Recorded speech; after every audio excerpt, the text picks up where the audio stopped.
Good morning, SKN. I'm Jamie Morris. And I'm Cortensia Carty.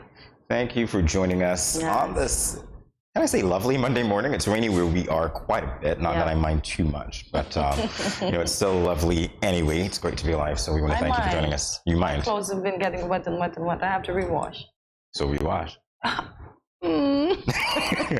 All right, so it's great that you're joining us. Thanks again for stopping by. We'll begin now with the latest in local news. This from SKNIS. The government of St. Kitts and Nevis will be introducing a new payroll system for the civil service. All monthly paid civil servants will soon be paid on a twice-monthly or on a semi-monthly basis. Semi-monthly means that employees will be paid 2 times per month on specific dates. If one of those stipulated pay dates falls on a weekend, the payroll will instead be paid out on the preceding Friday. The semi-monthly payroll process is an initiative utilized by several private sector companies, including the hospitality industry, and has proven to be beneficial to both employees and employers. A committee comprised of executive members from the Human Resource Management Department, Prime Minister's Office, and the Accountant General's Department, Ministry of Finance, has been formulated to assess and implement the initiative. The Cabinet Secretary, Dr. Marcus Natta, will be heading the committee and overseeing the process. So civil servants, rest assured that you will be paid twice monthly. So payday shouldn't stay that long to arrive anymore. Indeed. We continue now, this from the Nevis Island Administration. As the Nevis Island Administration continues its thrust to advance agriculture and greater food security, a containerized poultry production plant has been acquired for the purpose of establishing a broiler chicken industry on the island. The Ministry of Agriculture expects that this plant, which will be used to process the birds that will arrive on island during the first quarter of this year. Premier of Nevis, the Honorable Mark Brantley, spoke on the matter during his monthly press conference on January 26, 2023, noting that the equipment was acquired at approximately US $268,000. Brantley said, and quote, "The ministry is moving ahead with this project and in the process of procuring a turnkey processing facility with a capacity of processing 700 birds per hour. The equipment is expected to be on island within the next 7 weeks and operational within the first half of 2023. That is a large number of birds that can be processed by this equipment," end quote. The Ministry of Agriculture has identified 60 acres of lands at Webb Estate in St. George's, which will be subdivided and made available to locals who are interested in pursuing the rearing of birds. Okay, that image scarred me a little bit. I sometimes think about what it would be like if we were treated like poultry. It's like, okay, can I get an arm from here? Can I get a leg from there? And I don't know, I've had some nightmares. Maybe it's because I watch too much Chicken Run. All right, so moving on, this from SKNIS. A notice has been issued for a sitting of the National Assembly to be held at the National Assembly Chambers Government Headquarters, Bastille, on Wednesday, February 8th, 2023 at 10 a.m. The order paper and other papers will be made available at a later date. The National Assembly will be broadcast live on ZIZ Radio 96 FM and participating radio stations. It can also be viewed live on TV Channel 5 in St. Kitts and Channel 98 in Nevis. It will also be streamed live at www.zizonline.com. Copies of bills can be found on the website sknis.gov.kn of the St. Kitts and Nevis Information Service under the section Bills. Now for our weather, as I said, sunshine please come out today. It is partly cloudy with a high of 79 and a low of 71 degrees Fahrenheit. It is currently 74 degrees Fahrenheit. Take a look at your hourly and weekly weather, and we will see you after this break with regional and international news. Stay tuned.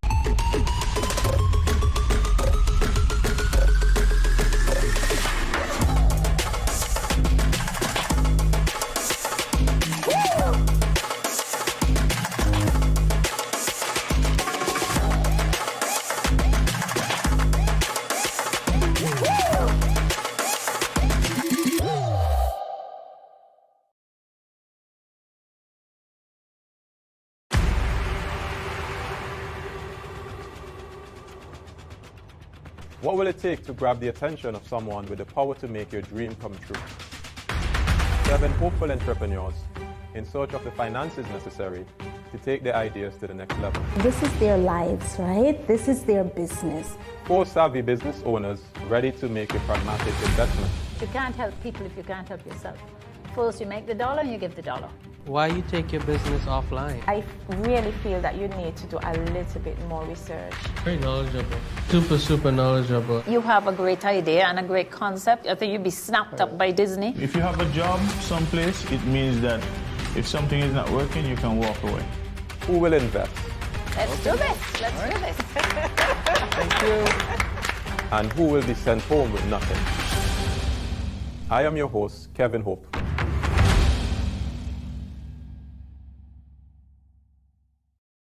Yo, what up? It's your boy N Richie right here at Studio 327. I'm here to give you the promo that you guys need because this is something special for St. Kitts. I'm telling you, tune in to Good Morning SKN, 8 a.m. to 10 a.m. on YouTube, Facebook, and on Moen Channel 4. Also, I realize nobody else is doing this. Follow the Good Morning SKN Instagram at Good Morning SKN and the Studio 327 Inc. Instagram. Follow us on YouTube and Facebook. This is pretty long, but follow us and yeah.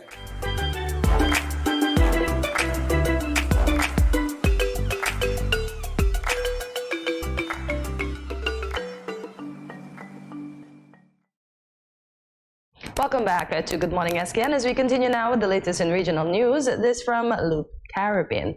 Guyana has given the star of Black Panther, Latia Wright, a very warm reception since she arrived on Friday to visit her homeland.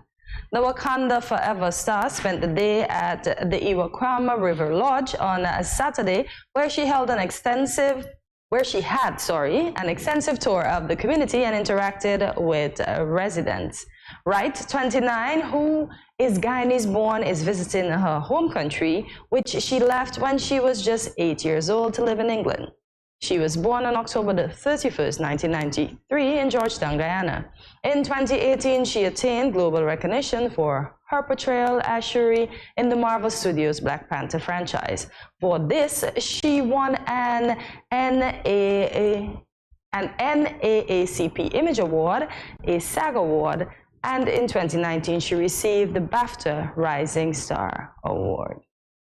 Here's a bit of controversy that I see that has been going on since she's been there, because some people are being ridiculous talking about her outfits and stuff and making mention to a previous star that was there, Virat Kohli. I don't know if you know the cricketer.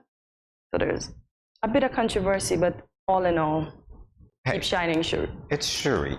Who cares? All right, moving on. International news from Good News Network. The San Diego Zoo Safari Park announced the birth of a critically endangered Przewalski's horse, sometimes called the last wild horse. Conservationists say this species of wild horse was categorized as extinct in the wild until 1996. The foal is the first Przewalski's horse born at the San Diego Zoo Safari Park since 2014 and is one of only 4 individuals born in North America over the past year. The youngster was born as part of a program that ensures genetic diversity among Przewalski's horse populations, which is overseen by conservationists nationwide. The California compound has seen more than 157 Przewalski's horses born at the zoo and the safari park. Formerly extinct in the wild, the Przewalski's horse has survived for the past 40 years almost entirely in zoos around the world, and nearly all of the surviving horses are related to 12 Przewalski's horses born in native habitats. Ongoing reintroductions of Przewalski's horses into their native habitats have established several herds in grasslands in China and Mongolia to maintain genetic variations. The little foal looks like a model, the legs. Okay, you're seeing that. I'm not. What I am seeing is that brings us to the end of the latest for today, and we'll be back in a moment with more Good Morning SKN. Stay tuned.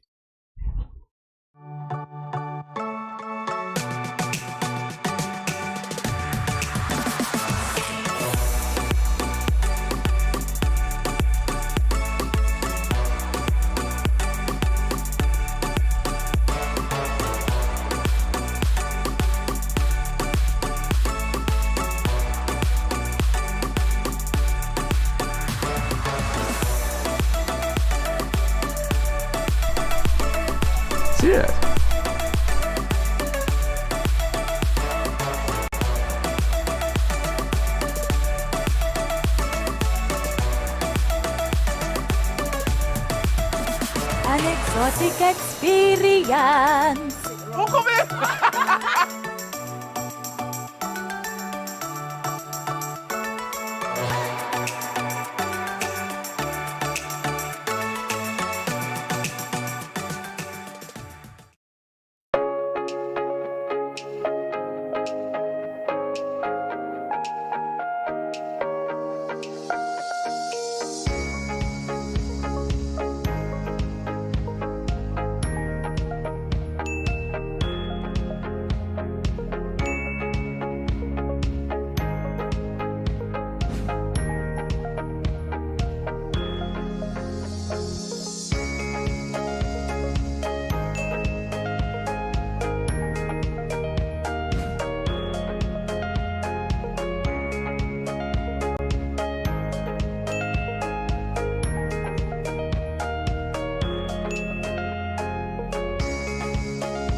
No cash, no card, no problem. Dad, embrace the freedom.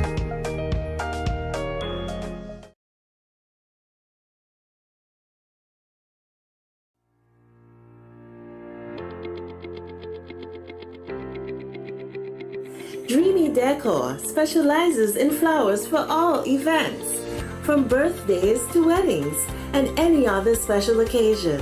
What's a better way to express to the people you love than by providing the finest selection of beautiful flowers and gifts? So when you think of flowers, think of us, Dreamy Decor.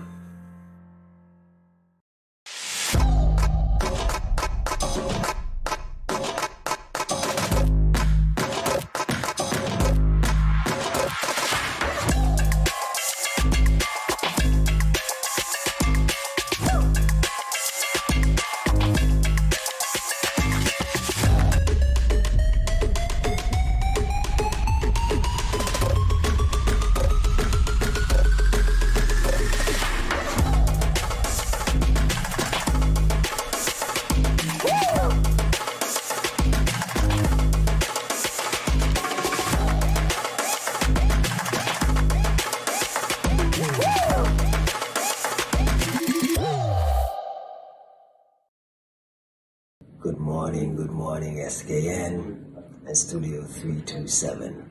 This is Tao Batiste, one of your biggest fans. Just you're doing a lot of things well. Keep on that trajectory. Greatness, greatness, greatness.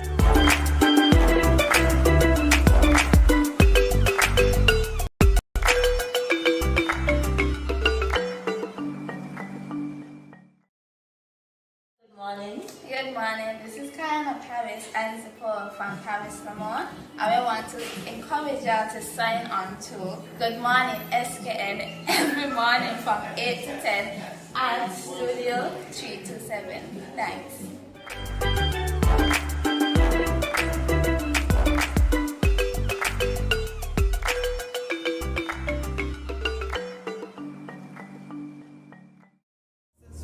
Represented for Good Morning SKN. We say good vibes, good energy, blessings and love. Voice your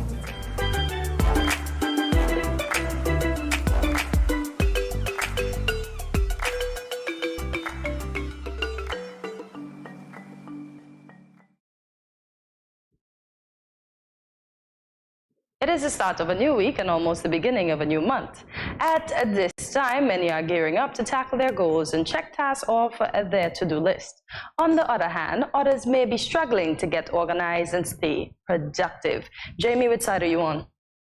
I'm fine, whatever. I don't keep score. That's the thing. So you don't check off when you progress? It's like, okay, yeah. I don't know how else to say it. It's a weird thing. Not really. It happens. Life happens. You know what I mean? Life happens. It's not like you're going to be like, oh, check, yeah, check.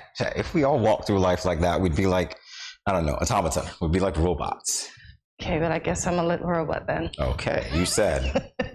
To help all of us out, we'll be going through some ways by which we can get organized and increase our productivity. Let us know in the comments which tips you intend to implement. Let's begin. So set goals and timelines. When you set specific goals with steps and a timeline, you can organize your work into more manageable tasks. Is this true? It is. It means that you don't look at the big goal as a large chunk. You just basically create smaller goals within that one, and so you'll know how you're progressing. And that makes a lot of sense. Can I say that I haven't progressed? I've tried, but I haven't gotten anywhere with the cleaning of the room that I was supposed to be done with by mid-January. The task is beginning to look insurmountable. If you see my queen bed of clothes, Jamie, I swear it's almost as tall as Mount Amiga, because this weather won't work with me. Are there any maids out there? I think Hortensia needs one. Are there any maids at all?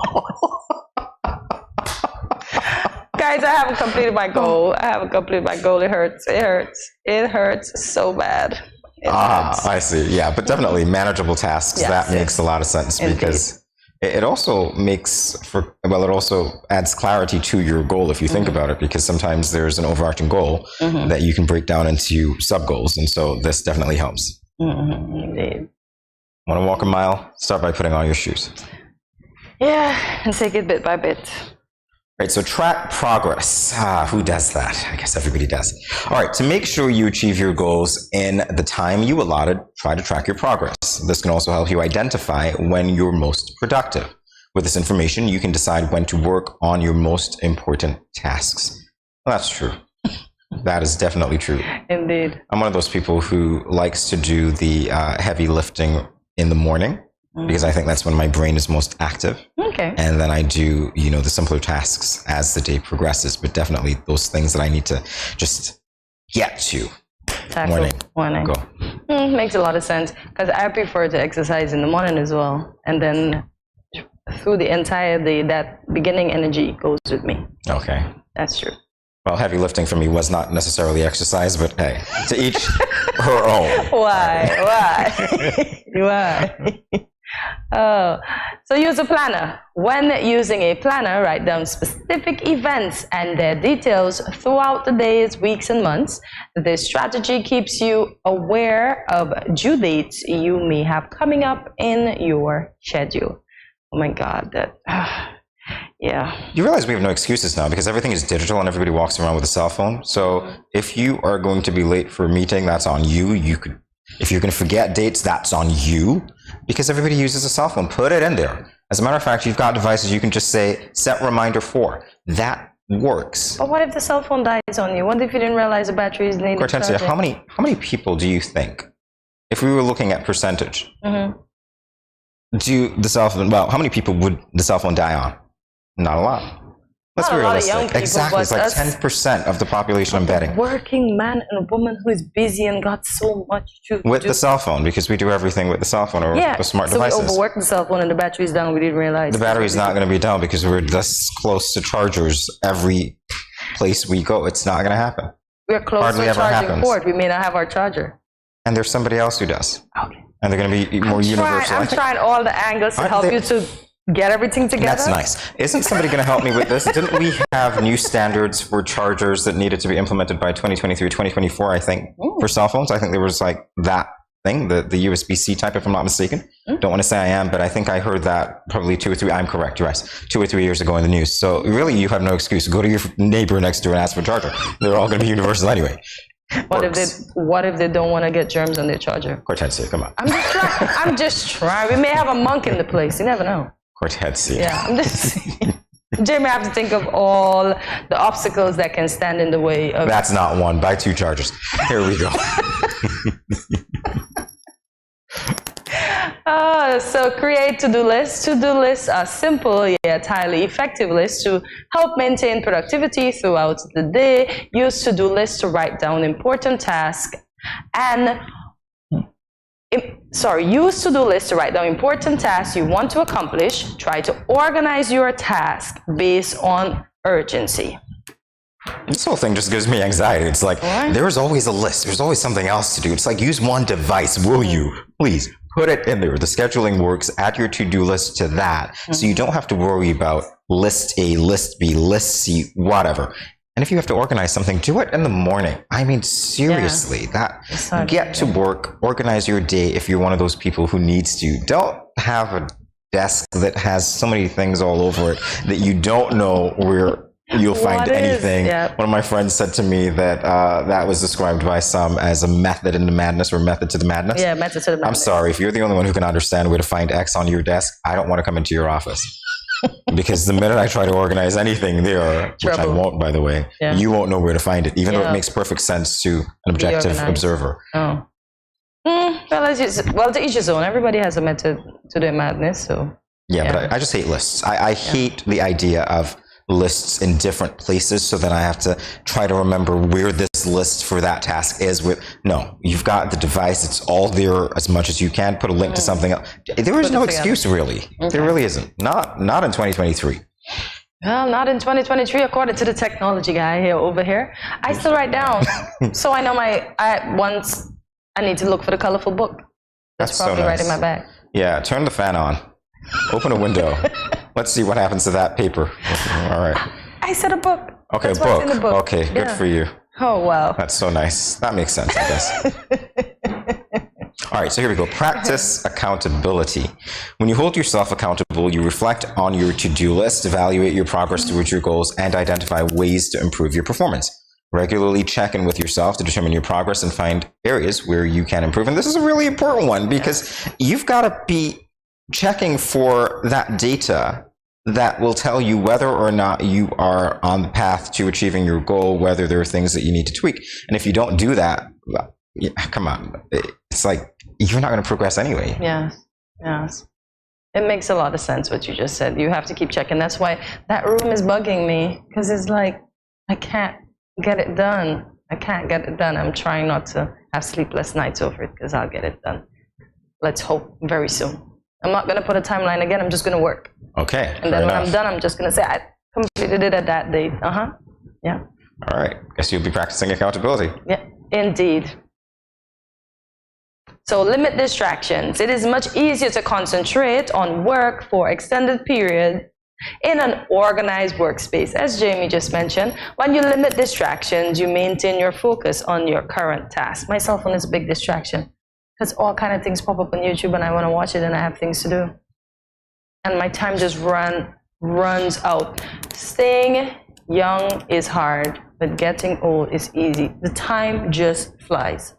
Where does it go? Which one are you? Never mind. All right. So when we talk about limiting distractions, this makes sense. You've got to be. It's a sense of responsibility. I think we should all give ourselves some leeway as well. Nobody works like nonstop throughout the day. 20 minutes of hard work, 5 minutes to decompress, and then you go again. So in those 5 minutes, you could easily be checking whatever. Or if you want to work for, 55 minutes. 5 minutes turn into 20 minutes, Jamie, which is, oh my gosh, I need to throw that phone in the sea or something. You limit distractions. This is interesting. I don't know, okay, to-do lists, these lists, I know they're going to help people. I see lists and I just see more things I need to do. That's just how my mind works. That's why he keeps it on his device. So it's like, okay, I know I need to limit distraction. What was that one again that they mentioned on GMSKN on Monday morning? Oh, yeah, limit distraction. Okay. Distraction. No, you see what that does to my mind? It's like, no. Oh, wow. Do what works. How about that? Yeah. Incorporate a timer. Keep track of how much time you spend on different tasks. At the end of the week, reflect on your use of time and areas where you can better use your time. So I need a timer then. So once I go over that time that I should be on YouTube, it will just... You're going to set the time for being on YouTube, or you're going to set the time for doing the work that you need to do? And I took a break, and the break ended up being longer than 5 minutes, like you would have mentioned. So I need something to scare me off of that to go back to doing my task. How about just blocking YouTube? How about taking the app off your phone? No, I need YouTube. Oh, I see. Okay. That sounds like an addiction to me, but hey, what do I know? Just saying, if you want to be productive, there are things that you can do. You can turn the Wi-Fi off. No, then everybody, because the connection works with Wi-Fi, can't turn it off, then I'm going to have any television to watch. On your device, Cortensia. On my device? No, because I'm going to be tempted to turn it back on. Guys, I'm trying. I do not have self-control when it comes to using my cellular phone. Oh, I see. I admitted that in the air. I'm sure I'm helping somebody else who needs the therapy as well. We have to throw those phones. That's helping? Never mind. All right. Keep a clean environment. In an organized space, you find supplies and materials efficiently, which makes your workflow more consistent. A clean environment is a comfortable one, which makes staying productive easier. That is true. You know where to find things. Yes. I know when I need to get a cup of coffee, I can go to that shelf and pick up the mug and I'll be good to go. I don't need to search under a mountain of papers. Or if I'm looking for a particular file or whatever, it's organized. I don't need to go scanning a shelf to look for where is that thing again. Papers? Well, for some people. Oh, wow. The cup, Hortensia, not the coffee. The coffee is where the coffee is. Oh, I'm just saying. You said coffee, so I'm like, what? What's going on here? The coffee mug. What is going on in that cupboard, man? It wasn't a cupboard, Hortensia. It was on the counter. It was on the table. I was working. So wow. I can just imagine that desk. Not my desk. I was actually quite organized. Your desk. I never had enough space, by the way. I'm one of those people. Never had enough space. I seriously, I always need space because I like to organize things and I need to move around. And I'm one of those people who cannot work with a laptop as my only monitor. I need a TV. I need a third thing because I'm checking 2 and 3 things at the same time. The amount of time that's lost, I don't know if you guys feel me, the amount of time that's lost when you're cross-referencing material, when you have to close or minimize a window, read something, try to remember it, make a note here, and then open up the window that you actually need to type it in. That's ridiculous. So I need multiple monitors to do that. That's what I do. So I need a lot of space. That's exactly what I'm saying. It's like, this is for that, there is that, and I'm looking at 2 and 3 things, book here, that sort of thing. So it does need to be organized, because if it's not organized, it's not going to work for me. So Jamie, I have a question. When you were a teacher, how many forms did you teach?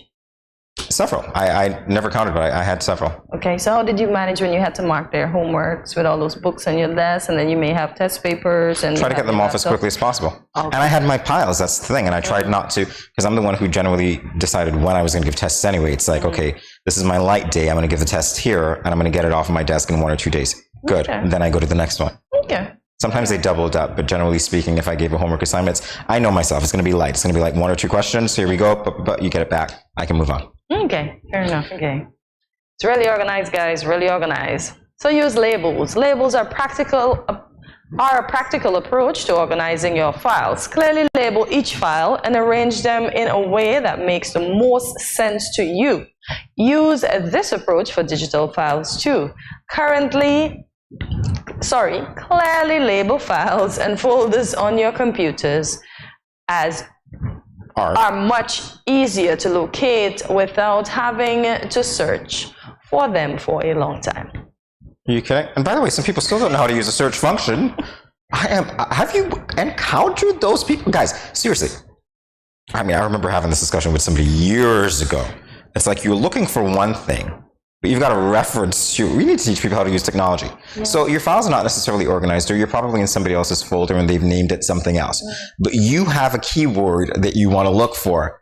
Dear God, do the search. No. But Jamie, some people are now coming into technology, especially the older folks. Coming into especially technology? The older folks that were resistant. The older ones I understand. Don't get me wrong. It's the ones that have been at these machines, these dinosaurs, forever. It's like, can somebody organize a course for these people to be efficient? You imagine searching for, I don't know. No, I'm serious. You're looking for a particular cream. You know what the label looks like, but you don't remember the name of it. You can search blue labels, it's going to give you a whole lot, but you remember one key ingredient or two, put them in. Cream, you search, plus. You'll get it done. There are ways to find things. Of course, organizing makes sense, but sometimes when you're in somebody else's mess, not always. Wow. So we see Jamie as an organized minimalist. Yeah. That's what I have to be. I tell you, clutter drives me crazy, and I don't like to waste time. So, I'm not going to spend a lot of time looking for things that I need to get my work done. Are you kidding? That's going to drive me crazy. And then if it drives me crazy, guess who it's going to drive crazy? Everybody next to me. Good. Not going to work. All right, so take breaks. This is exactly what I said before. Breaks are an important way to keep focused and stay productive. They keep you motivated. Of course they do, because you avoid overworking yourself in a short period. This is like going to the gas station. You know, you got that track to go. It's like, okay, I'm going to pull up 5 minutes. I'm going to reload, and then we're going to go again. So as a result, you can often work for longer, which is true. Always make sure you take your break away from your workspace to reset your focus completely. And where that is not possible, pop in some headphones, listen to YouTube for 5 minutes. Well, you know what? Forget it, because I used to work listening to YouTube. Seriously, there are just some environments when you have to block out those things around you. And I'm sorry, yeah, there's some people who, God knows. Can we get like a vote on whether or not you think you're working with professional people? Honestly, my God, the culture of the workplace has changed so much. Not this one. I love you guys. And that's true. You can see it in my eyes. I'm not making this up. But honestly, the culture of the workplace has changed so much. It's like you get into some places and it's like, where am I? The zoo? It's noisy, it's rude, it's like, who are you people? Did you just come from the jungle? I don't get you. Listen, on YouTube, whilst I was wasting time the other day, because I will call it wasting time, there was this thing that you're speaking about. Like, this lady comes to work and she thinks that everybody should know about her weekend. So she's talking to the guy and he just secretly slid his headphones in and she's talking and he's like, please listen to music. So she thinks he's listening and he's like, I ain't got time for that. You're talking about that? Let's talk about inappropriate conversations which we're not supposed to talk about. I don't need to know. He doesn't need to know. Who your substitute for a pillow. Don't tell me. I don't need to know. Keep it to yourself. Whether it's a teddy bear, whether it's Teddy B, whether it's Teddy. We don't care. There are just certain things that don't belong in a work environment. You got told, so be mindful of your conversations. Well, get organized and help other people get organized by keeping those conversations to yourself. All right, we'll be back in a moment with more GMSKN. Stay tuned.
Dreamy Decor specializes in flowers for all events, from birthdays to weddings and any other special occasion.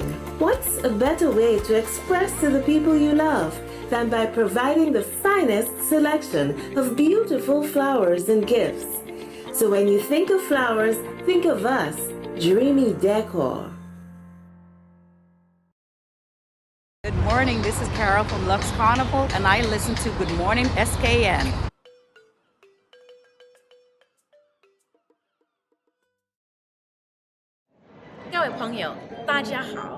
Greetings, my lovely people. I'm Chantel, residing in Taiwan. 12 hours time difference. It's nighttime here, morning time in SK. I'm busy and on the go. However, I always manage to keep up to date with what's happening in SK. All thanks to Good Morning SKN. Good morning SKN. Ciao bango.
no cash, no card, no problem. Jad, embrace the freedom.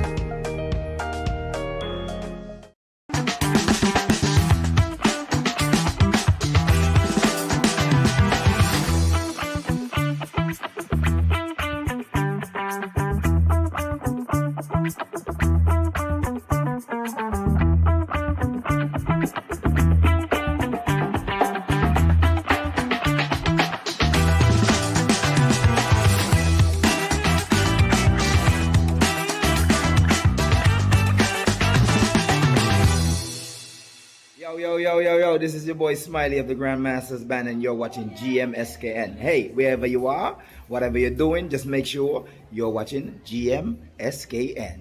What up?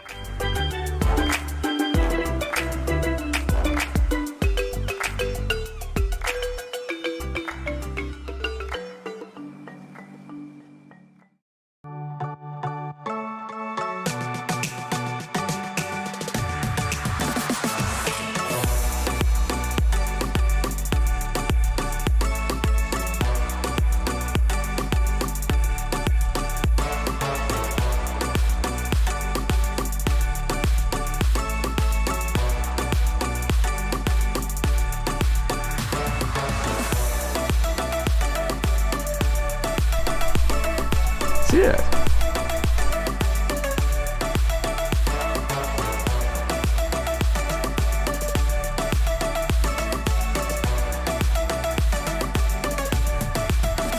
An exotic experience.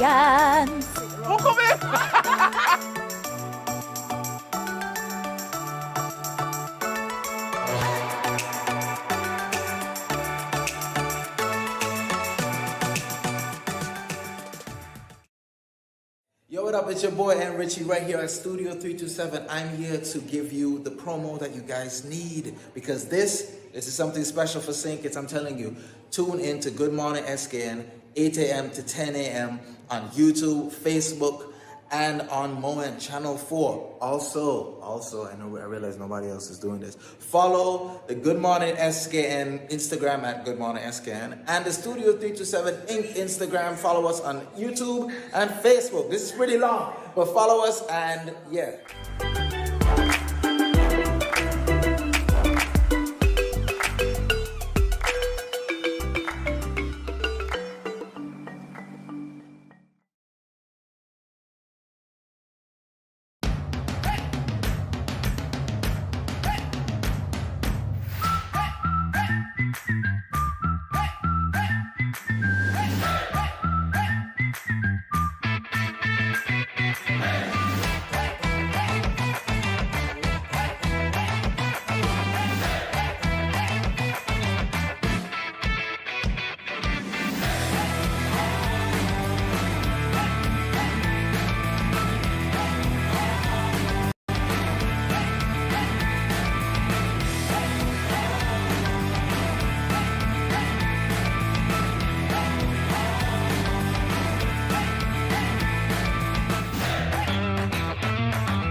Welcome back to Good Morning SKN. It's time for SKN Connections. In this edition, we are pleased to be speaking with the talented singer-songwriter, Abina Amory. She hails from a beautiful Twin Island Federation and is currently based in New York. That's right, one of my favorite places as well, Abina. So Abina is here to tell us all about her newly released single, Your Love, and a whole lot more. Hope you're ready for it, Abina. As ready as I'll ever be. All right, so thank you so much for consenting to this interview. Congratulations again on your single, Your Love. There are so many questions that come. There are so many questions that I have concerning Your Love, and I'll just begin the conversation this way with the title, Your Love. Yeah, Your Love. How did you decide on that title? Because it kind of embodies that what the song is about. It's about someone's love towards another person. So I wanted it to be like I am, I guess, communicating this is really about your love and how, what your love is about. What your love is about, but not only that, one of the things that you mentioned in the song itself is that person's love, and I love that line, by the way, changed the game. I was like, wow. What does that mean? I need to hear it from you. What does that mean? Changed the game. Changed the game. Yeah, you going through life, you find love, and you think you find love, and it's just like not working out, or it works out for a while, and it's just like you go through all these different changes. But this one person kind of makes you believe that true love, real love, really exists. So they change the way you think, the way you receive, accept, or even want to be loved. So it just changes your perception of what love is, and makes you I think want that love. I'll end my prying here, Abina. It'll be safe, okay? Safe territory now. Hey, it's okay. I understand how it works, right? It is what it is. So what has the feedback been thus far since the release of your song, which you released on your birthday, by the way, and I told you before, happy belated birthday. Thank you. You're welcome. Yes. So far, it's been pretty positive. I've people have been giving me, like, I like the song. I love it. It's really cool. It's nice. When my daughter, who's 20 years old, tells me she likes the song, then I'm like, ooh, okay. So it kind of put it in perspective for me too, because it means that even the younger folks can enjoy it. And I have my niece singing along to it and people singing along to it sometimes. And I'm like, oh, okay. So, I wrote it from when, my age group, kind of like looking at it from that perspective. When I see the youngest folks are there, yeah. You say you have a 20-year-old daughter and you yourself look like 20? Thank you. She's my baby, actually. That's my baby. I actually have a son who's older. So, but thank you. No, you look great. Yeah, we know Hortensia's obsessed with the Fountain of Youth here. So perhaps, hey. You gotta tell me. You gotta tell me where it is. All right, so we've been talking all around Your Love so far. Before we get into any more conversation, we are actually going to let our viewers hear a bit of that song. Yeah. And I tell you, I was blown away when I heard it, Abina. So viewers, take a listen to this one by Abina Emery, Your Love.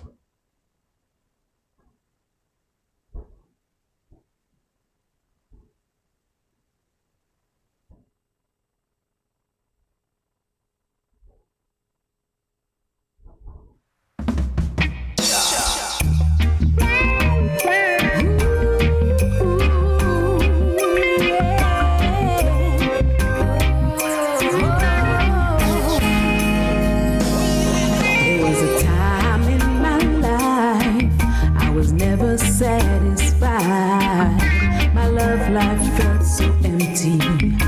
No matter how much I tried, then out of the blue you came. My life's been rearranged. You loved me so completely, gave me hope to love again. Ooh, baby, since you came into my life, my world's now been the same. Changed the game. Ooh, baby, never felt love like this before.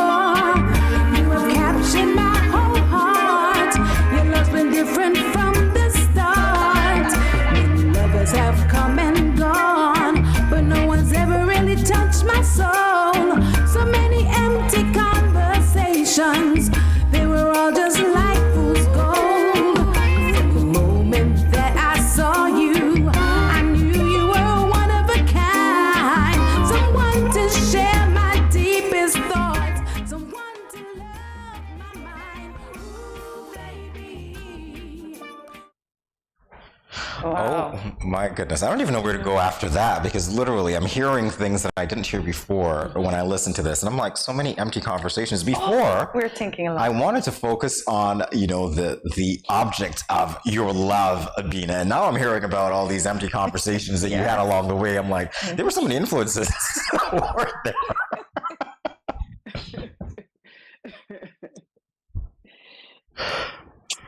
Oh, you're tight-lipped, are you?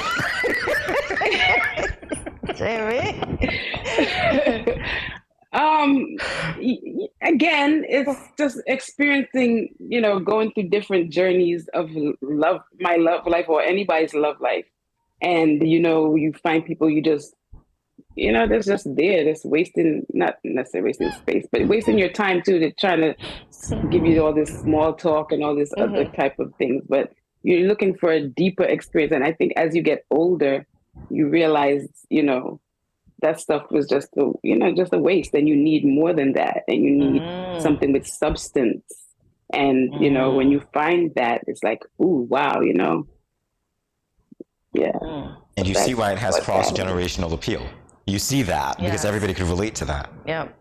Yeah, and that's what I try to do. I mean, you take lived experiences and things that are universal, especially I think love, of course, is universal. You take love experiences and try to write so that everyone can take a piece of it away as their own personal experience. Indeed. Why did you choose your birthday to release the song, though? What was the significance?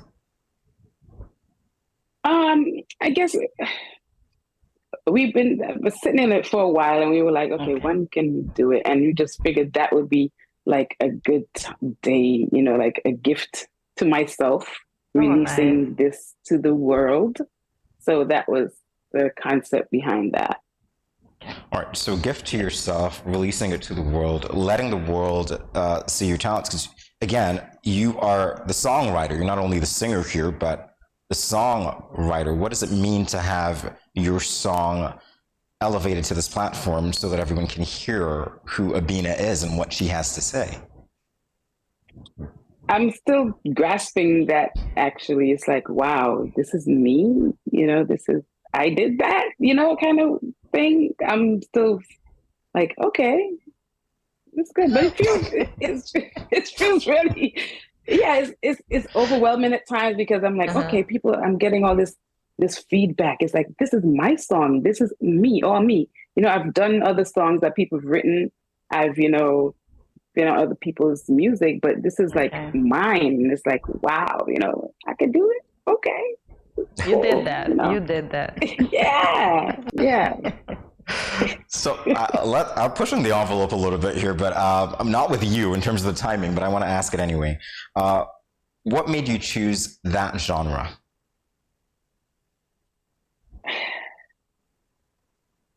What made me? I didn't really have a real thought process. I think it kind of taps into being Caribbean, and I didn't want to do a soca song. I just wanted it to have a Caribbean type of flow and beat and something closer to, I guess, the R&B kind of slower, more groovy type of song. So I went with that genre. All right, well, my suspicion was correct. That's exactly what I thought. All right, you got a break for a moment, Abina, to catch your breath, and we'll be back to continue this conversation in a moment. Stay tuned, everyone. Thanks.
And we're back on Good Morning SKN as we continue our engaging, should I say, musical conversation with Abina Amory.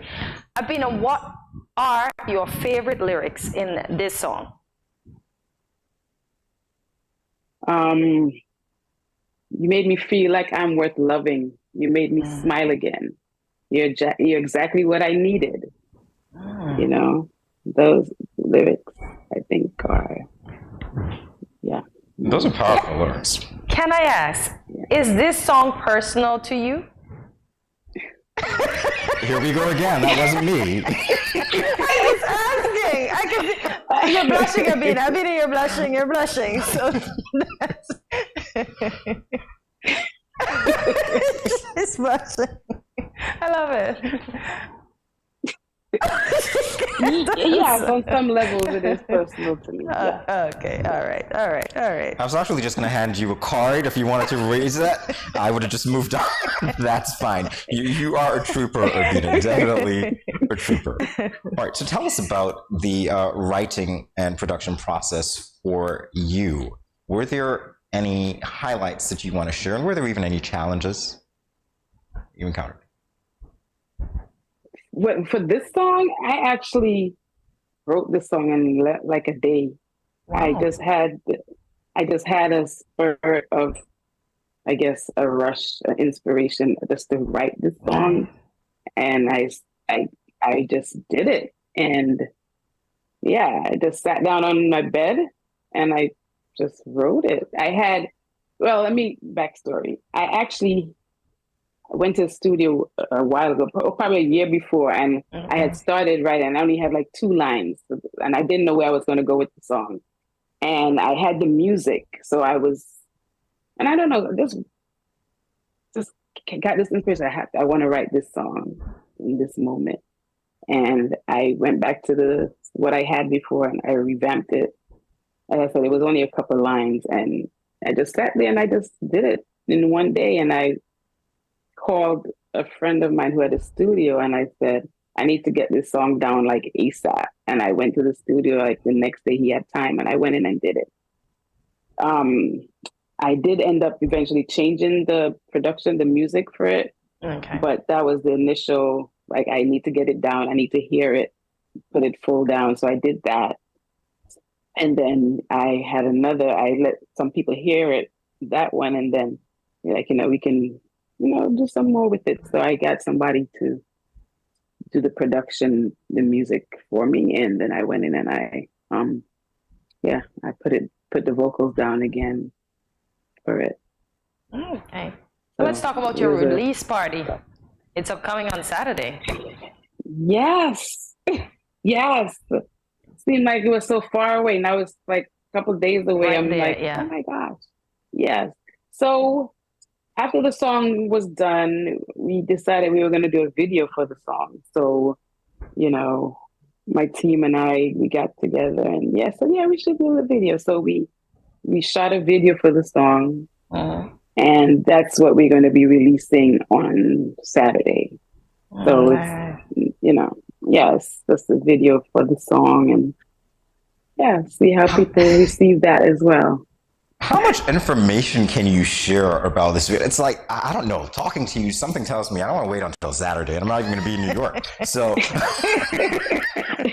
well, it'll be streamed all over once we release it on Saturday. You can see it on some of the streaming platforms. We're going to put it out there. So hopefully you see it. All right, so we know that you sing. Are you doing any dancing? Are we going to see this guy that embodies your love in the video? Is that because the viewers want to know? So we actually had actors in the video. I'm in the video, but we had other folks portraying the story. Okay. Yeah. Oh, that's cool, actually. Yeah. It's very cool. Goes with you being introverted, doesn't it? You're like, let me get away from the camera as much as I can, a little bit. Yeah. I'm like, I don't want to be out there. Put some other people out there, because we had a whole powwow about, are you going to be in the video? Are you going to be in the video? I'm like, I don't want to be the one doing all the, acting and stuff. Put me in it. Let me sing. I can be the behind the scenes person, just singing, because like, you have to be in the video. It's your video. Right? You can't have the video and you're not in it. So I was like, okay, I'll do certain. I'll be there. But yeah. Just one more question quickly. Is it that the music video, and I'm getting the sense when I'm listening to you now, that the music video adds another layer to the song? Hearing you talk about storytelling, there are actors there. Does it bring the song to life in a new way for you? Yes, it does. It does. It tells it's a love story, like how a love develops, and how it becomes to that point of being, I guess, pure, real love. Oh, I love it. I love it. When did you start singing, and who inspired you? I think I've been singing since I could talk, actually. I grew up in a house with music. My mom is a singer, loved music. My dad also sang. I just grew up in a house of music. My family is musical. And I just sang. I mean, I think the first time I actually remember singing like in public was at a Mother's Day show at a church in Nevis. I was probably about 7 years old, and I sang Happy Mother's Day to you, something like that. It was a song, and I did a solo. That was my solo. But I've always been singing, but that was the first time I could say and think that I was singing in public and in front of, an audience. So my dad, I think, took my sister and I to this Mother's Day show, and I sang Happy Mother's Day. But I've been singing. It's in my blood. It's part of me. Music is who I am. Yes. Well, naturally so, it seems. And being from the island of Nevis, I do have to ask you, you're a Caribbean girl. You are elevating now. Are there opportunities that you relish to engage with other Caribbean artists, people in production, that would tend to add a whole other dimension to your experience as a Caribbean artist? Yes, I love my people. I love my Caribbean people, from all over the Caribbean. And I just like, if I can share my gift in any space, then I love to do that. I did a few years ago, they had a New Jersey Caribbean Fest. I did that, and we got to sing there. So wherever I can sing and interact with my people, I am, once I'm able, I don't mind doing that, and just finding, networking with other people who are on the same path as me as well, and growing, learning from those who've been in the business for a while as well, and just getting little gems and being able to meet new people and greet, others, and share me and let people from the Caribbean know that, they can do what I do too. And those little girls and boys, those people coming up who have aspirations to sing or perform or do something outside of where they're from, that it is possible. It is possible indeed. So where can we find your music? It is on all major streaming platforms right now. This song, Your Love, is on there. I also have a YouTube page, Abena Official, ABENA OFFICIAL. You can find music on YouTube. I did some covers on there. There's also another song that I did, Fallen, that is an original song. And I have an Instagram page, Abena Official, as well. I'm on Facebook, Abena, so just my name, ABENA. So you can find things on there and links, but I'm on Apple Music, Spotify, any of the major streaming platforms. You can also find my music there. Well, you're going to get a lot of hits after this. Well-deserved, indeed. It's been Thank you. You are so welcome. It's been such a pleasure talking with you, hearing about your music and hearing your music as well. Can't wait to see the video and what else you have in store. Abena, thank you so much. And congratulations. Thank you. Thank you guys so much. It's been a pleasure. I enjoyed my conversation with you guys. Thank you. Oh, that's great. Not as much as we enjoyed with you. And by the way, I kept my prying tongue away from what I really wanted to ask. So maybe off here, all right? Thank you so much. Sure. Thank you. Yeah, have Behind a the good one. scenes. All right, you too. Bye-bye. Bye. More GMSKN in a moment. Stay tuned.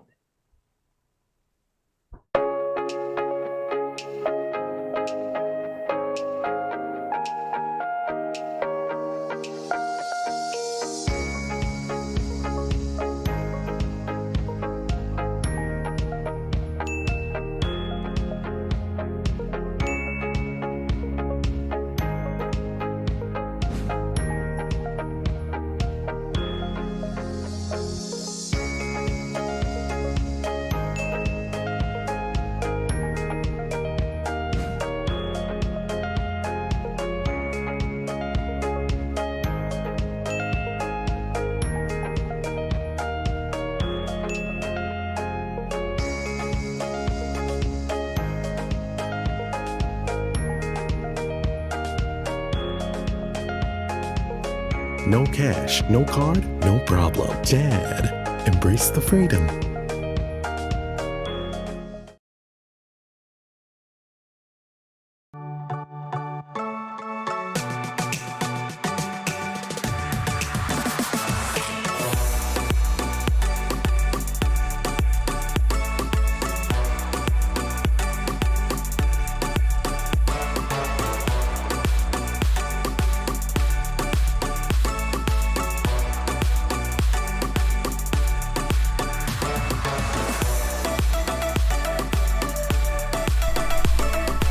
Yeah.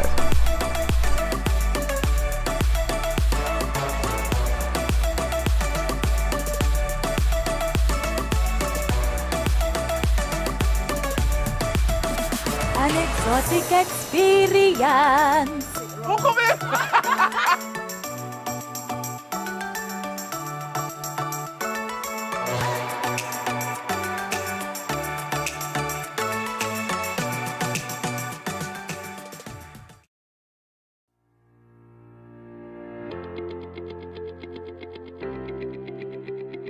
Dreamy Decor specializes in flowers for all events, from birthdays to weddings and any other special occasion. What's a better way to express to the people you love than by providing the finest selection of beautiful flowers and gifts? So when you think of flowers, think of us, Dreamy Decor.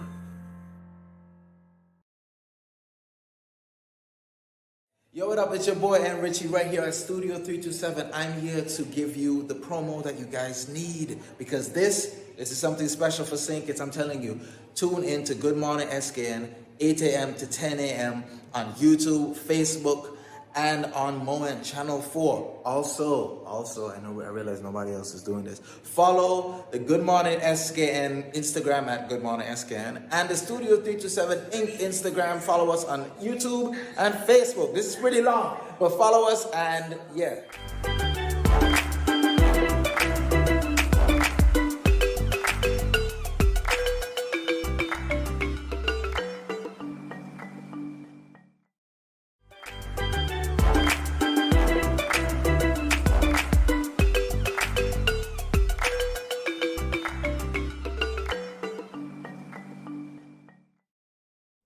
Boom. Monday Reset is all about setting intentions at the beginning of the week.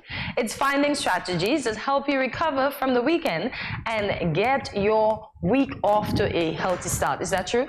What did I have for breakfast? Oh my God, bread. I said I was coming off bread, so I don't think that was a healthy start. Oh, but Jamie, have you ever heard of the Monday Reset?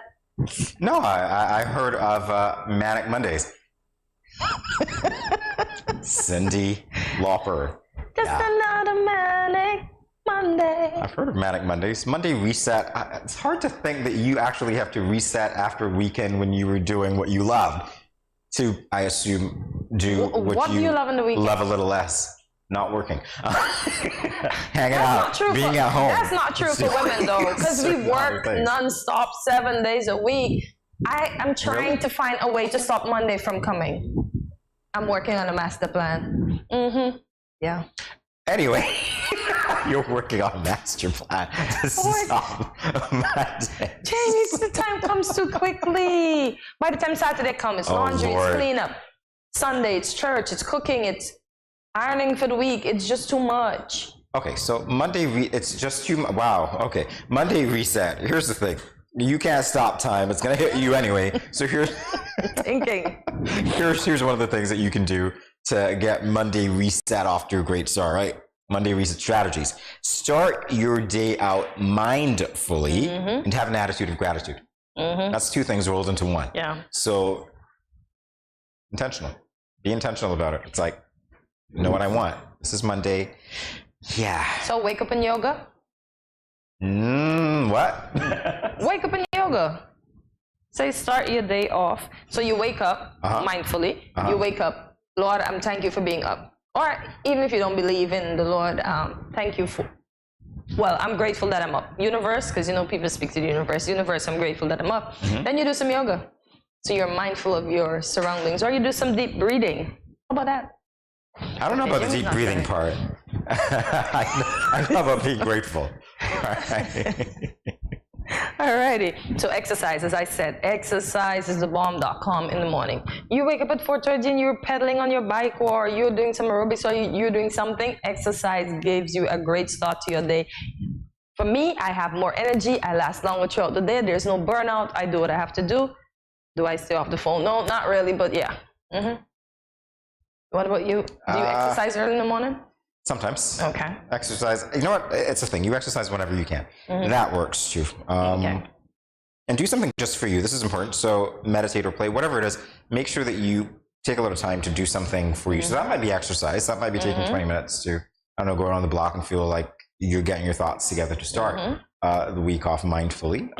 Could be other things as well. Do something for you. On the car ride, listen to Cyndi Lauper. Yeah, just another manic Monday. You'll feel like you're not alone thinking that, oh boy, Monday's here again. You know what I mean? But then she said she wished it was Tuesday. It's like she's running Monday too. She's trying to...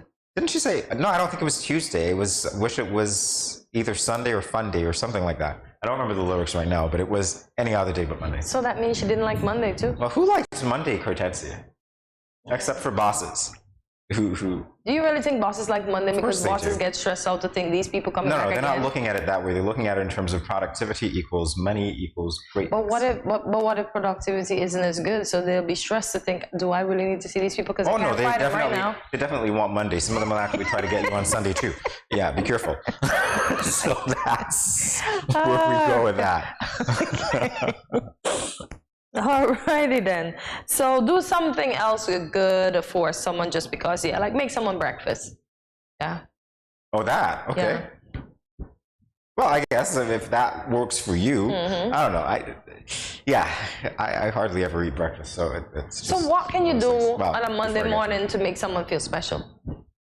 Other than putting your headphones in and pretend you're listening to their conversation. Smile. Good morning. What's up? Have a chit chat. Do something. I don't know. Okay. Bring some chocolates, but not for you because you're not supposed to have any. I just said I didn't start my morning off healthy. He comes to me again. No, I'm not supposed to have them. You're correct. That's right. All righty. There we go. All right. So unplug. Well, I'm skipping ahead, but anyway, unplug and get to bed early. Well, no, you can't get to Monday's not done yet. Well, that's Sunday, isn't it? Unplug and get to bed early, so you prepare for Monday. That's Monday reset. So the night before, you unplug. And you get to bed early so that you have enough energy for Monday. Okay, fair enough. And then you start your you do your to-do list on Sunday. Jesus. You'll be able to cross off the things. Oh my gosh, and feel good about it. Is there anybody else getting anxiety over all the things that we can do? Wow. And you just survive? Or is it just me? It's like, these are the things we can do. You have to do every one. You could probably pick one or two, but still, it's like, some people are going to see this and they're going to go, wow, this is an exhaustive list. These are all the things that I need to do just to reset for Monday. This is taxing me. It's taxing my brain. Wow. Come on, you know it. It's like, how many things do I have to remember? Let's add that one to it. You are correct. To them, rather. All right. So how do you prepare for your week, Hortensia? As I told you, right? Is there any preparation, really? Yeah. So Friday, my body knows it's unwind day. So automatically Friday when I'm done working, my body shuts it down like, you better go sleep. Because I'm hyped for Monday, Tuesday, Wednesday, Thursday, right? Friday, it shuts down. Then Friday night comes. Then Saturday comes. I dread Saturday because no matter how much I try to sleep in, I'm up. and then I don't get everything done on Saturday. So on Sunday, right after church, see me cooking, doing laundry, burning the pot, doing laundry. It's like crazy. That's what my sister said. This is why you always burn your food, because you're doing too many things at once. But it's like I need to do all of this to be prepared for Monday, that I'm trying to stop from coming so fast, because we need some more hours in Sunday. Really? Yes. That's an interesting concept, by the way. Oh my gosh. more hours on Sunday. Yeah. We could do like some other countries did or contemplated doing. I think France was contemplating. I don't know if they do it. So a 4-day work week. That was kind of cool. But I can't complain. We had one last week, so hey, works out. We had a couple. We had 2 weeks where we had 4 Who am I days. to complain? Yeah. Who am I to complain? We do need a Monday reset where Monday is out of the work week. We do. Yes, it It'll work make us better. less productive. So No, I don't think at so. least by Tuesday, I'm fully rested, so I won't crash on Friday. Really? Yeah. I have this weird theory. We're talking about Monday reset, but my weird theory is unless it's like a service that you're providing to people who actually need to be there physically, and you're not able to work on shifts. Who cares when I do what I do if I log 40 hours a week? I mean, I could literally give you 10 hours on Monday, maybe even 12 on Tuesday. If I get to the point where I get a day or 2 off, what is it? How does that concern you? The thing about the order is like, you've got to be at work for. You've got to go to lunch at. You've got to make sure you're finished by. Although a lot of people like to, work overtime if they get it. Sometimes they don't have a choice. It's the nature of their work. Other times they're just socializing, and it's like, oh, the boss is going to see me. Hey, yeah, this is great, but I'm here for 2 hours after. Good, right? I know persons in the UK that work from home. They just go and move the mouse sometimes just to make it look like they're working. Don't remind me, because I think we looked at a video. Was it here? I don't think it was here. It was, I was looking at a TikTok video where these people, when we were in Zoom mode, and this guy had a whole poster of himself at the desk, except when he moved, he knocked it down and everybody saw that he was watching TV, feet up, not even paying attention, and drinking coffee and doing all these things. It's like, wow, the things that people do to seem engaged. Yeah. And we were in that phase where it was like, turn your camera on. I want to see you, turn your camera. No, like, not turn ready. The camera on. Oh, dear God. Some of us didn't have a choice. We had to turn the camera on. Yeah. Anyway, yeah, about that. Yeah, we're over that Zoom thing now. Do you actually look forward to Monday? Like, seriously? If we called it Fun Day, can we get a reset on this? Can we rename the week? So this is Monday Fun Day? Yeah, Fun Day. And every day should be payday, by the way. If it gives us more hours in Sunday, then it can be considered Monday Fun Day. Really? Yeah. I don't think so. You're not going to get that done. Boy, I try. I'm just begging for it. Can we do this? Like, literally, when I say every day is payday, like, you can have, like, literally, nickname for every day is payday. So you get to choose and you get paid. It's like Monday. No. Maybe you get a little bit every day. I don't know what's going on. It is what it is. No, I don't look forward to Mondays at all. Comes too fast, It comes too fast. I don't think anybody does. You do what you have to do. You enjoy doing what you have to do, obviously, but still. Now, will you be trying, the kicker question here, will you be trying any of these strategies? Well, I try everything and I still can't stop Monday from coming. So, yeah. But I do all of this no matter how much I do. As I said, and the rain's stopping me too, because I have a load of clothes on the line that I have to rewash. The universe has wasted all my Downy Unstoppables, my Downy Softener, my Tide. It's like... And then I have a load in the washer that needs to go on the line that I'm not even sure it's going to make it on the line. You see Mondays? You see Sundays? Can we rename this segment Cortensi's Cupboard? Guys, it's rough. It's rough being me. It's rough. It is what it is. Guys, no matter what it is, this is Monday. Yeah. You are already in it. Be grateful that you are alive. Let's just deal with it. The hours are kicking on. Don't focus too much on the, drink some coffee and go. That's what I say. Coffee doesn't work when the sun's not shining. Alrighty, guys. Stay tuned. Much more. Good Morning SKN after this. A short break.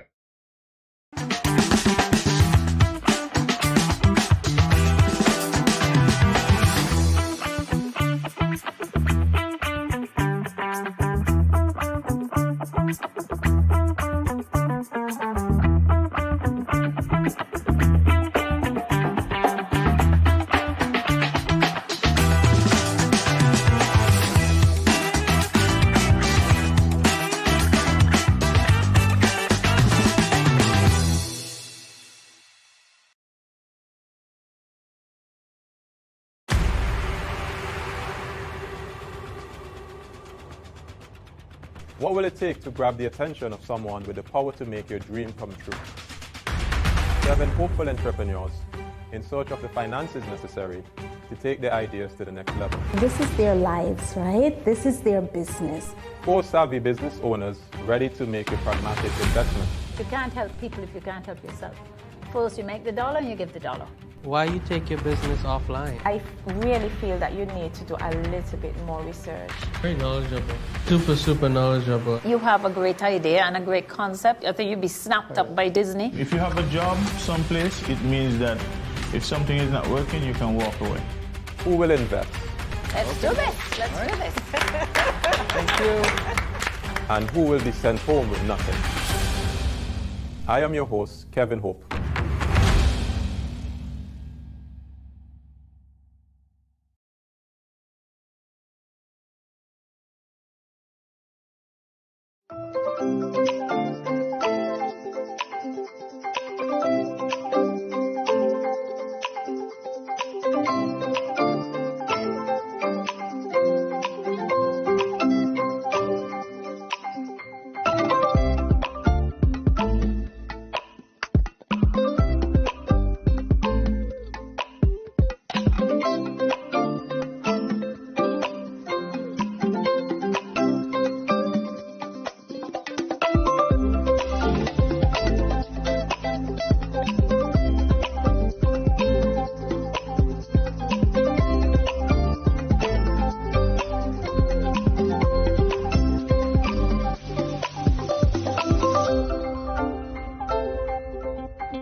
Yo, this is your boy Smiley of the Grandmasters Band, and you're watching GMSKN. Hey, wherever you are, whatever you're doing, just make sure you're watching GMSKN. What up?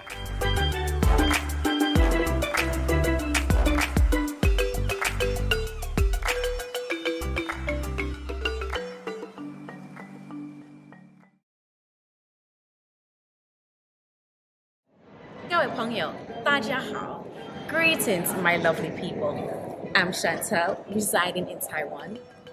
12 hours time difference. It's nighttime here, morning time in SK. I'm busy and on the go. However, I always manage to keep up to date with what's happening in SK. All thanks to Good Morning SKN. Good morning SKN. Ciao, bango!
Good morning. This is Karen of Paris and support from Paris Lamont.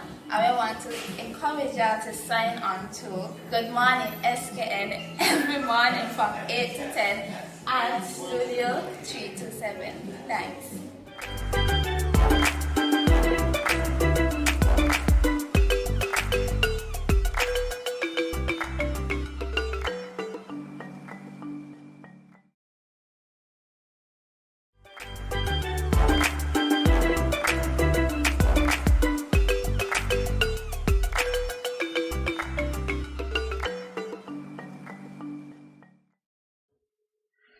Welcome back to Good Morning SKN. Today we are celebrating the Day of Artists, so it seems. Earlier we spoke with singer-songwriter Abina Amory, and now we are delighted to speak with author Jamal Huggins. Jamal first discovered her love for the arts and began writing poetry at age 9. She is now a published author of the book, You Are My Sister, Not My Competition. This book is a self-help guide to putting an end to the never-ending cycle of competition among women. Not that I would know anything about that. And so this is why we're going to find out more about it now. Welcome to Good Morning SKN. Thank you. Thank you. Rob. You're welcome. It's nice to be here. All right, so congratulations, Pleasure. first of all, on Thank you. becoming a published author. We're going to delve right into that. The book has been available for about a month now. Yes. All right, so what has the feedback been so far? What has the experience been like for you? The in that time? experience has actually been really overwhelming. I've been a ghostwriter for about 12 years. So it's interesting when you've had work on the market that no one knows you're responsible for. And then you finally decide to put your name to something, because I used to always go back and look at reviews and things like that from some of the stuff that I actually contributed on. But now I'm scared to look at the reviews for my own work, because it's one thing to see people judge and kind of give their feedback on someone else's work when they think it's someone else's work.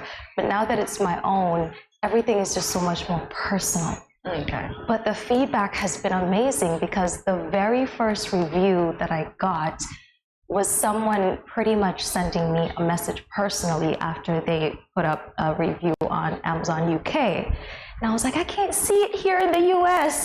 They were like, well, because it's on Amazon UK. And her experiences were, there's a chapter in the book where you talk about being a child and how children and adults can be so mean. And she said, my children are currently in school, and the stories that they come home with and they talk to me about daily, sometimes it just makes me cry.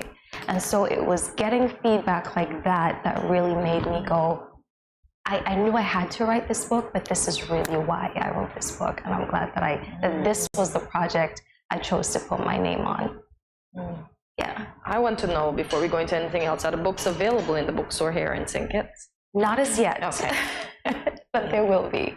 Okay. I'm looking to have that done here. All right, so let's focus on the title.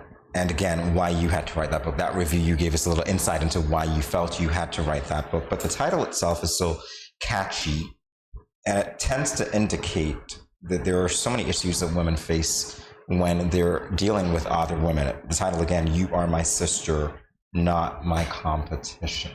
Yeah. If we could break this down, the words sister and competition, why those words? I'll start with the last word first. Competition. I come from a background of pageantry that started here in St. Kitts. And what I realized very quickly when I left St. Kitts at 18 was that that competition wasn't just exclusive to the stage. It was happening off stage, and it was right in our faces. It was happening in school. It was happening within my family dynamic. It was happening to me as an adult. And then what started happening was when I began healing myself, my own personal traumas, my own personal resentments, my own insecurities, the relationships with the women around me began healing themselves. And then I started realizing that the deflection that I was kind of putting out there and always pointing at other women as the problem, well, she doesn't like me because of this, or she has a problem with me because of that. Oftentimes, we don't look inside first, and we tend to see the insecurities that we're struggling with in other women, but because ours are shielded, ours are very incubated because they're kind of in the closet, but another woman's skeletons might be more exposed. So it's very easy to kind of go, well, look at what she's doing, but no one knows that you're probably struggling with the same thing. So when I started to heal myself, the relationships around me began healing. And then I took a trip to South Africa, and I realized here are these women in a completely different country, halfway across the world, and we're experiencing the same things in different ways. And then they began referring to me as sister. And I thought there was something that resonated with me. There was something that struck a chord with me when that word was used to refer to me, because I was only used to that from my blood sisters. And there's a feeling of love and loyalty and respect and compassion when it comes to your blood relatives. So to have another woman who was not related to me by blood refer to me as sister, I thought, what if we could all migrate from this place of competition to this place of real sisterhood? There was just such a warmth and such a love there that it was something I had to hold on to. And that was about 8 years ago. I had the title for the book and no idea what I was going to write. Absolutely none. But it nagged at me. It would not let go of me. And eventually I said, I'm not going to give this title away, because as you know, as writers and even as ghostwriters, sometimes you have concepts, you have ideas, and it's very easy to sell an idea and just make the money off it and have someone else go off with the concept. But this one would not let me go, and I think it needed to be written, and it needed to be written by me. Good stuff. You said most of the relationships were mended. I want to know the relationship with the big cousin. Was that one mended? That one was attempted. Okay. There was definitely attempt, but and I say that in the book as well. We can't force the readiness or the willingness of another person to take accountability for their role in how they've made you feel. Okay. So at some point, the best closure we can give ourselves is simply knowing that we tried to mend those fences. Accept the fact that you're responsible for your own feelings, they're responsible for their own, you're responsible for the way you respond to that other person's feelings. You accept that they hurt you, accept that they are human and they make mistakes. You forgive yourself, you forgive them, and you simply move on.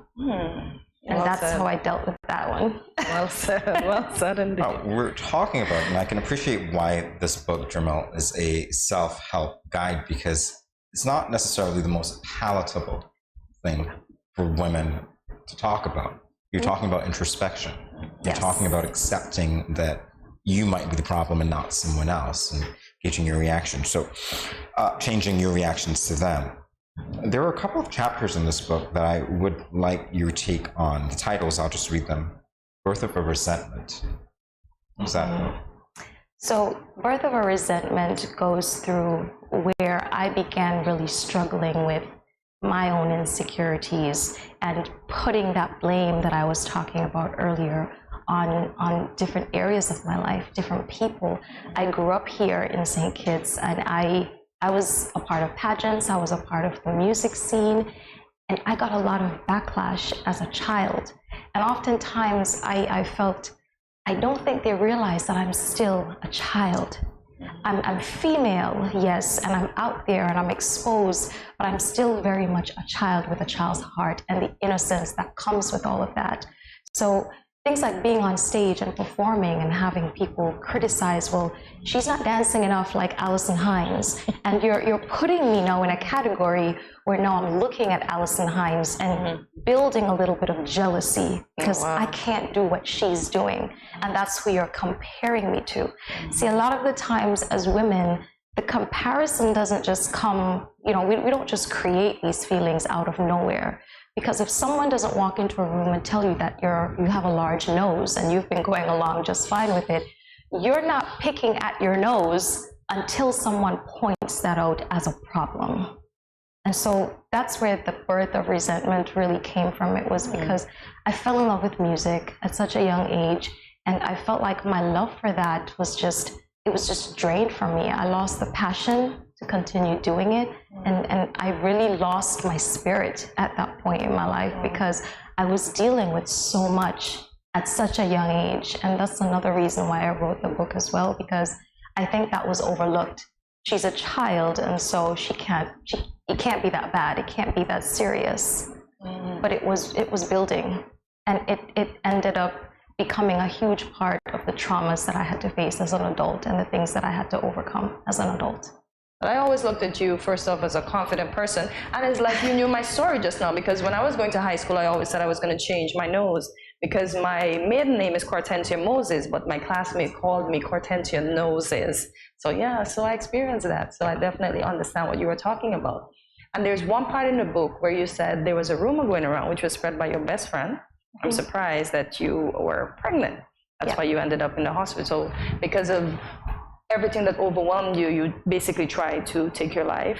You also made mention to persons that commit suicide that they're looking for attention, and you rightfully said they're not looking for attention because they're dead. Yeah. So what impact did that have on you, and how do you speak to persons who may be going through something like you went through? I've had the opportunity, fortunately and unfortunately, to actually talk to girls about who are on the brink of suicide. And a lot of the times, that's exactly what they get. They get this cry for help that they're trying to extend, and the people around them simply looking at it as, well, you're just seeking attention. Well, there's no joy in the pain that comes from needing to make that cry in the first place. There's no attention to be had if you're dead. So that aspect of it I just don't get. And what I say to girls now is that no matter how difficult life gets, it is always worth living. Yes. Even if you have to find the most minute thing, and I practice this often. I spend a lot of the time looking at the ground, and sometimes people laugh. I spend a lot of time counting in my head, but I will observe even a bug and just the way that it's functioning, and that alone, that creation, and the fact that it just seems so carefree, and it's living its life. But in my mind, I'm like, even that bug probably has problems within its own bug circle, and he's just treading it along, doing his thing, you know, trying to find food for his family, trying to survive. But that's what we're all doing. We're all just trying to make it here, and we're all just trying to survive. And when we have to really look at things in a larger scope, when we sit down, if we had to blindfold everyone and have everyone share their stories, we would be surprised when we remove those blindfolds, which stories belong to whom, because some of them are so similar to the things that we've gone through ourselves. So I try to explain to them that your problems are not unique. They may feel that way, but there is some young girl out there who is feeling exactly the way you are right at this moment. And what would you tell her? Because a lot of the times, as funny as it might sound, the people who are on the brink of suicide can often give the best advice to people who are feeling the exact same way. So it's, how do I get you to have that introspection? How do I get you to pull that out of yourself? And so that's the work that I do with my philanthropy and, you know, some of the foundations that I work with. Congratulations on all of that. Thank you. Well, I have to say, in listening to you, Jermel, you're like a life force. It's just very telling that having gone through trauma that you went through, you've actually turned it into something of a mission of sorts. Yes. And that's incredibly inspiring. I can't tell you enough. Thank you. How much I appreciate what you are doing. All right, so let's talk about your work with the foundations of philanthropy that you mentioned. Yes. So, like I said, a few years back, I went to South Africa, and I love cooking. So I decided I want to go there. I want to volunteer in a kitchen. I didn't really know exactly where I was going to go. I just knew just anywhere where I'm working with young people, young women. And I ended up at a girls' orphanage called St. George's. And the relationships that I built there with these young girls, with the women working in the kitchen, I mean, there was no division where economics was concerned, where status was concerned, where color, creed, none of these things were concerned. It was just a need, and I'm there to help you fulfill this need. And I loved it so much that I was like, I have to go back, and I'm not going to allow things like money or time to stop me. Sometimes I think that we sit back and we go, there's nothing I can do because I can't make a financial contribution. There's always a contribution that can be made. Sometimes all these young girls need is someone on the other end of a phone line to speak to. And so I decided that I was gonna reach out after I left there. I reached out in the US, I reached out in Canada, and I started finding myself around some very like-minded young women. And we all got together and we decided, okay, we're gonna pick these foundations that really focus on less politics, more about helping, and we're gonna go exactly where we're needed, and we're not gonna let anything stop us. So that's how it started for me, and now I'm ready to do the same thing here. I wanna go into the schools and I wanna talk to the young girls And I want to let them know that they're not alone in the struggles that they're facing and that they don't have to look at each other as each other's competition, because there is so much strength and power in sisterhood. Yes. There is so much beauty in the things that make us different, but there is so much power in the things that make us alike. You are correct indeed. I want to know, before we go though, about this heartbreaking surgery. What type of surgery? Because I know you were an athlete. Yeah. So what type of surgery was it? So I was trying to get pregnant. I was married and I was trying to conceive, and unfortunately I found out that one of my fallopian tubes was totally blocked and it was destroyed. That had to be removed. Thank you. That had to be removed, and at the time it was devastating. But my surgeon was amazing, and she, you know, explained the process to me that you can still have a child with just one tube. It's just now a 50-50 chance. That's fine. Okay.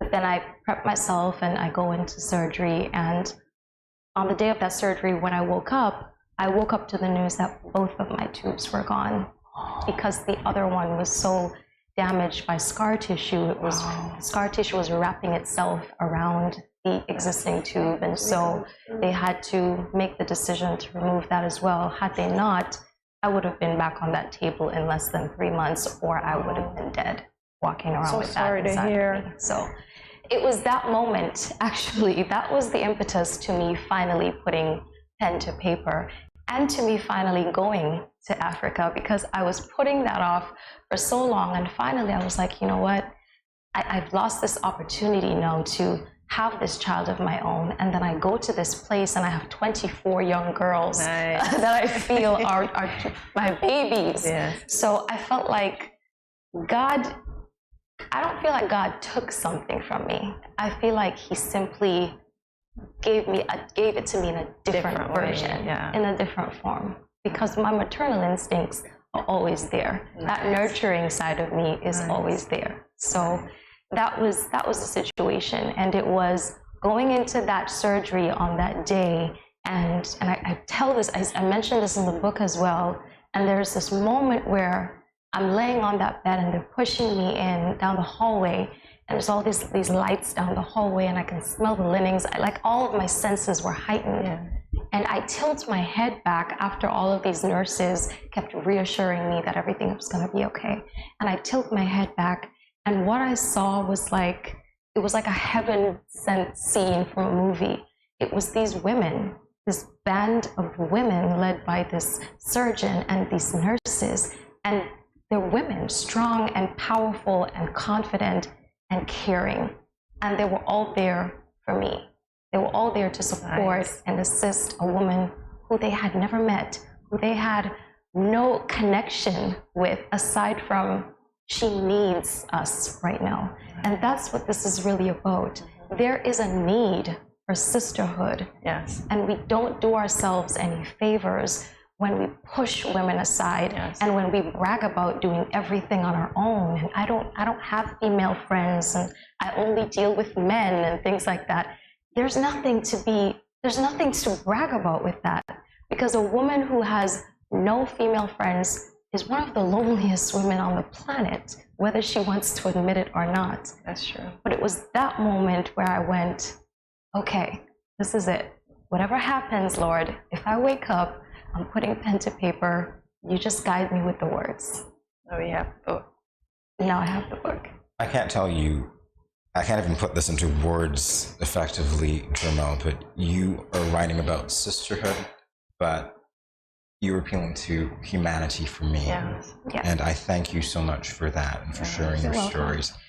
And I have to say, this is honestly, I guess, the most phenomenal experience for me, hearing you turn what could have been devastating into positivity and helping others. That's incredibly inspirational. I can't tell you enough. Thank you. Thank you as well. We've been talking with Jermel Huggins, author of the book, You Are My Sister, Not My Competition. Self-help, right? And honestly, I tell you, it's about humanity for me. So thank you so much. Thank you. We'll be back in a moment, everyone. Stay tuned.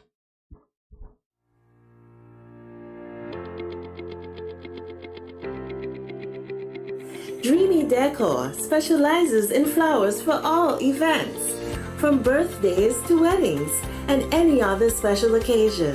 What's a better way to express to the people you love than by providing the finest selection of beautiful flowers and gifts? So when you think of flowers, think of us, Dreamy Decor.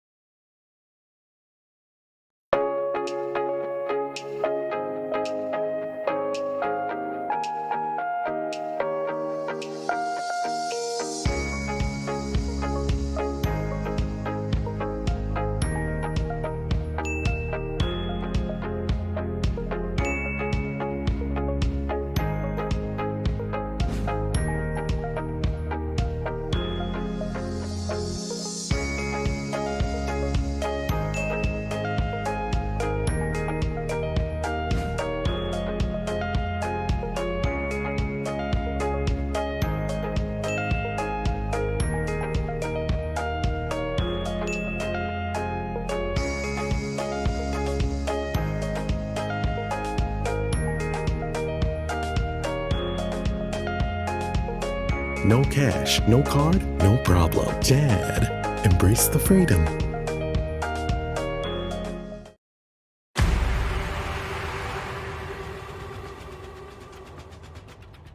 What will it take to grab the attention of someone with the power to make your dream come true? 7 hopeful entrepreneurs in search of the finances necessary to take their ideas to the next level. This is their lives, right? This is their business. 4 savvy business owners ready to make a pragmatic investment. You can't help people if you can't help yourself. First you make the dollar and you give the dollar. Why you take your business offline? I really feel that you need to do a little bit more research. Very knowledgeable. Super knowledgeable. You have a great idea and a great concept. I think you'd be snapped up by Disney. If you have a job someplace, it means that if something is not working, you can walk away. Who will invest? Let's do this. Let's do this. Thank you. And who will be sent home with nothing? I am your host, Kevin Hope.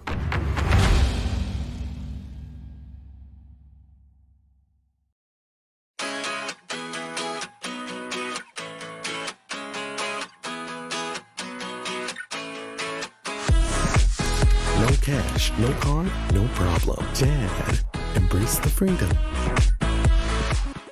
Good morning. Good morning. This is Kayana Paris and support from Paris, Vermont. I want to encourage y'all to sign on to Good Morning SKN every morning from 8 to 10 at Studio 327. Thanks.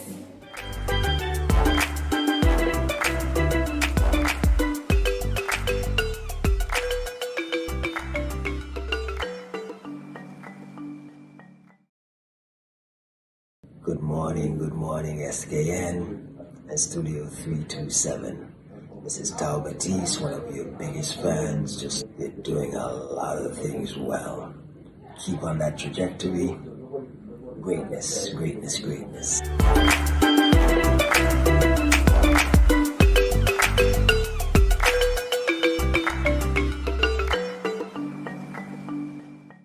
Yo, what up? It's your boy N Richie right here at Studio 327. I'm here to give you the promo that you guys need because this is something special for St. Kitts. I'm telling you, tune in to Good Morning SKN, 8 a.m. to 10 a.m. on YouTube, Facebook, and on Moment Channel 4. Also, I realize nobody else is doing this. Follow the Good Morning SKN Instagram at Good Morning SKN and the Studio 327 Inc. Instagram. Follow us on YouTube and Facebook. This is pretty long, but follow us and yeah.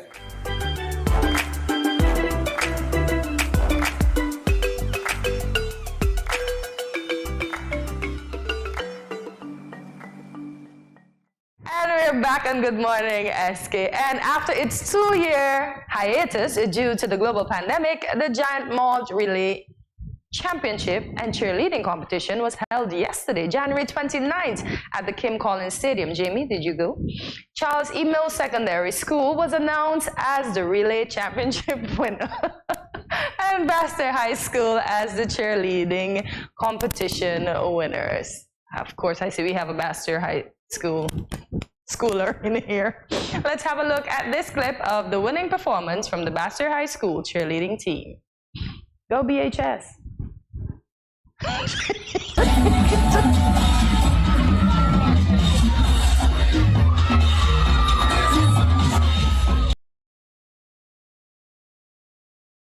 Well, Jamie went to Bastyr High School, so we all cheering. Go. That's not Bastyr. it. If you know the thoughts running through my head right now, it'll be like, what are the thoughts?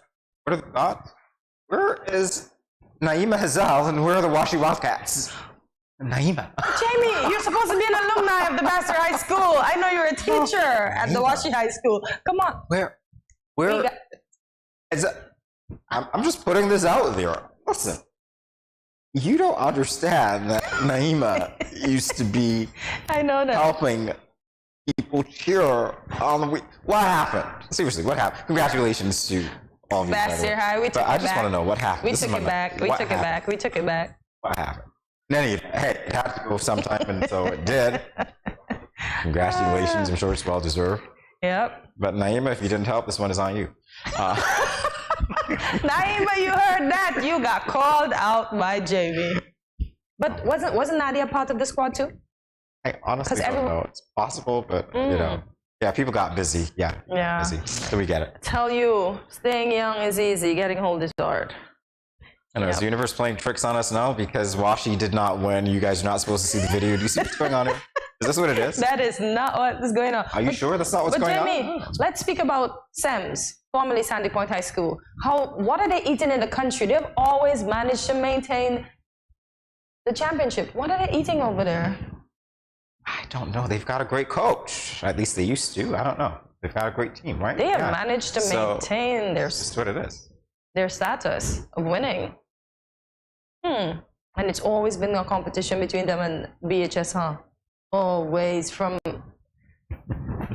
as the local people say, from I know it's the two of them, head to head, always fighting. Friendly fight, guys. Oh, friendly, okay. Friendly fight, As long as it's friendly. In athletics, yeah. All right, so we've got that video up and ready for you to see. Let's take a look.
Wow, the skill level.